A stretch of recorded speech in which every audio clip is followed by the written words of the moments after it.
Was it a good performance? Were they vintage today? No, absolutely not. They had to really struggle. A lot of teams are going to struggle when they go to Bournemouth, and they are going to get better as the season goes.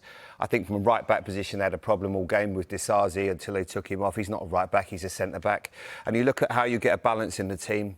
I don't know when Reece James is going to be fit, but if you can see Reece James playing at right back in that team and what he would give you would be, astronomical to where they are now. But it's just a case of getting him on the pitch. You start to get a bit of chemistry, players playing together more often, it will get better. I've said it before and I'm going to sound like a complete bore. It's going to be so hard to keep everybody happy.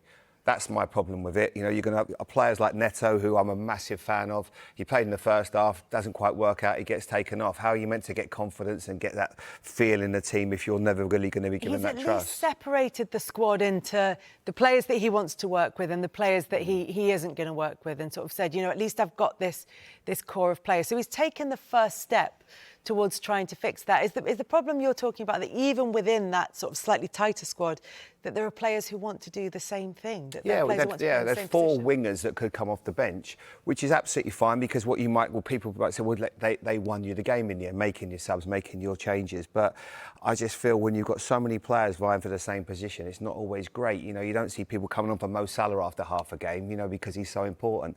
It's just a case of getting. I suppose we've all got to get used to this. Is it going to work? Only time will tell. The narrative is going to go on all season with this Chelsea side and the players they've got. It's just be interesting to see what the success is, and they're doing something completely different to what I've ever understood with football. I'm not a big fan of it. I think exercising players and say you're going to go to a different part of the training ground, and do you not think they're going to still get in contact with the players? And Chilwell has been told he's out. Now I hear and he could be back into the squad. It just doesn't create a very good environment, I don't think. You can't just say to a player you're not going to be involved, especially if they're good guys and they train well, because you never know when you need someone. Like today, they could have done with a right back, but he might have been a player that's not in that squad. But having said all of that, Maresca can only work with the squad of players that he's gone into, as big as that is, and as small as he's tried to make it. Can you see his footprint on that team? If I'm really honest, I don't think after today I'm personally any wiser to seeing patterns and a vision of how they want to play. I don't think there's any problem with that. I think that he'll need time, and hopefully he gets time. I'm sure he will. He knew what he was coming into, this large squad atmosphere, and to be honest with you, however you think you're going to deal with it, I don't think you'll know until you get in it.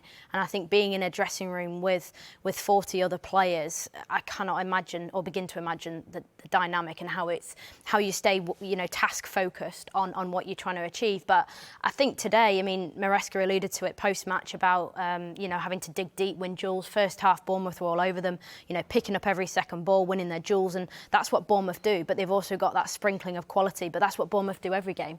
So Bournemouth have gone from the euphoria of beating Everton in the last minute, 3-2, before the international break, to then playing well to get today against a good Chelsea side and losing at home. So I think, on balance, I think Chelsea take a bit of what Bournemouth do, move it forward, but have I seen a pattern yet emerging of how they want to play? Not particularly, but they've got good players, so I think things will start to emerge in the coming weeks.